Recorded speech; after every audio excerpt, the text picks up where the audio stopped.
বললেন এই শরীরটা কি নিত্য না অনিত্য? শরীরটা অনিত্য।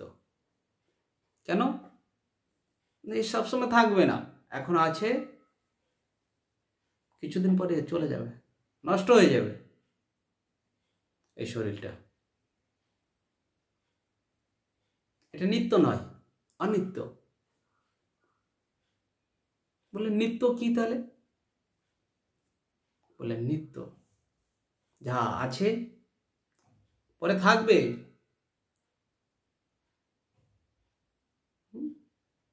তা নিত্য।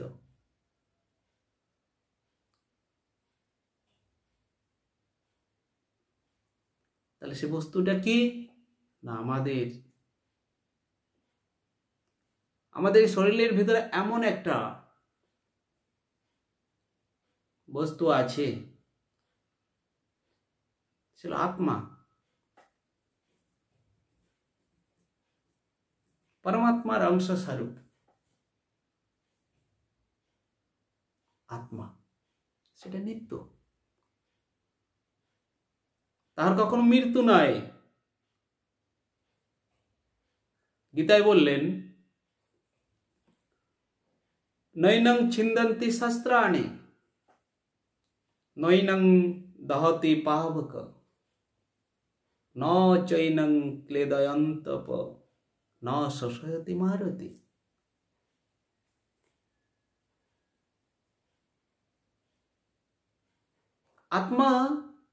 আত্মার মৃত্যু নাই, কোন অস্ত্র শস্ত্রের দ্বারা তাকে ছিন্দন করা যায় না, কোনো আগুন দিয়ে তাকে পোড়ানো যায় না, জল দিয়ে তাকে ভিজানো যায় না, হাওয়া দিয়ে তাকে শুকানো যায় না।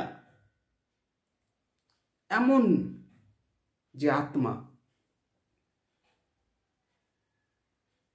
সে সত্য,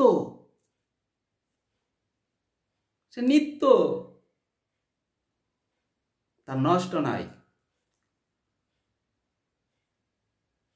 সে হলো ভগবানের অংশ স্বরূপ। হ্যাঁ, ভগবানের কাছ থেকে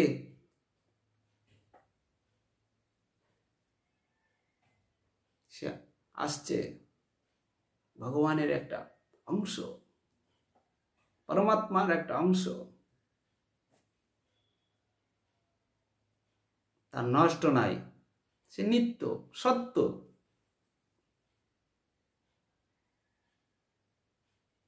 তাই এই শরীরটা অনিত্য, একে নষ্ট হয়, এ নষ্ট হয়ে যায়।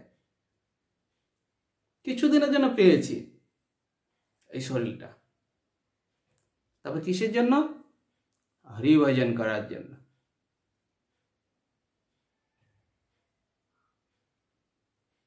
হরিভজন করার জন্য যদি হয়, তাহলে হরিভজন করছি না কেন আমরা?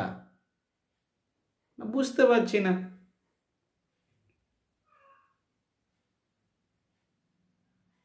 তাহলে বুঝতে হবে কোথার থেকে? সদ্গুরুর কাছ থেকে।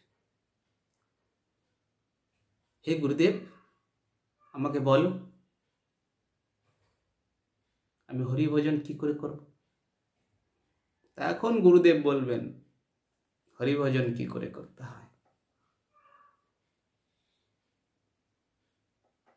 কারণ গুরুদেব একমাত্র ভগবানের দর্শন করাই দিতে পারে। একমাত্র গুরুদেব চাইলে শিষ্যকে ভগবানের পাদ পদ্মে পৌঁছে দিতে। কারণ গুরুদেব ভগবানের মালিক, গুরুদেব ভগবানের মালিক। একমাত্র ভগবানকে যদি কেউ দিতে পারে সে গুরুদেব, সৎগুরুদেব। কারণ তার হৃদয়ে ভগবান সদা বিশ্রাম করেন।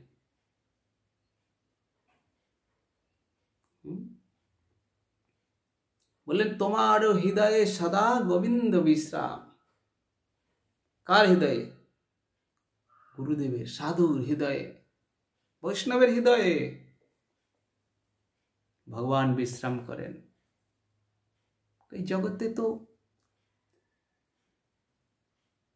সবার ভিতরে ভগবানের অংশস্বরূপ আত্মা সে বসবাস করছে, সে আছেন।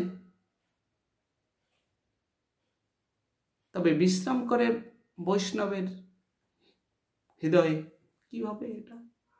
হ্যাঁ, সবার হৃদয়ে ভগবান আছেন, ভগবানের অংশস্বরূপ, কিন্তু কিভাবে? নির্লিপ্ত ভাবে, হ্যাঁ, আশঙ্ক জনিত ভাবে। নির্লিপ্ত ভাবে মানে কোন একটা পদ্মপাতার উপরে যেমনি জলটা দিলে সেই জলটা কি হয়? টলবল টলবল করে, কিন্তু পদ্মপাতার উপরে আছেন, কিন্তু পদ্মপাতার সাথে লাগছে না, কিন্তু জলটাকে টাচ করছে না। হ্যাঁ, দেখুন, ভালো করে দেখবেন, টলবল টলবল করছে, জলটা তার সাথে লাগছে না। নির্লিপ্ত ভাবে মানে লিপ্ত হয়ে যাচ্ছে না, আশঙ্কজনিত ভাবে, হ্যাঁ, মানে আছে, এরা আশঙ্কজনিত। উপস্থিত না হইলে বি সে আছে, এমন একটা ব্যবস্থা। হ্যাঁ, তো সবার হৃদয়ে ভগবান আছেন, কিন্তু সাধুর হৃদয়ে ভগবান বিশ্রাম করেন। সাধুর হৃদয়ে বিশ্রাম করেন, কারণ সাধুর হৃদয়ে বিশ্রাম করতে ভগবান খুব ভালোবাসেন। ভগবান শান্তি লাভ, মানে মনে করেন যে আমি খুব বৈকুণ্ঠে যেই সুখ নাই, এই সাধুর হৃদয়ে সেই সুখ আছে। ভগবান উপলব্ধ করেন, মনে করেন, আর সাধু ভগবানকে পেয়ে সেও খুব আনন্দে বিভোর হয়ে থাকে।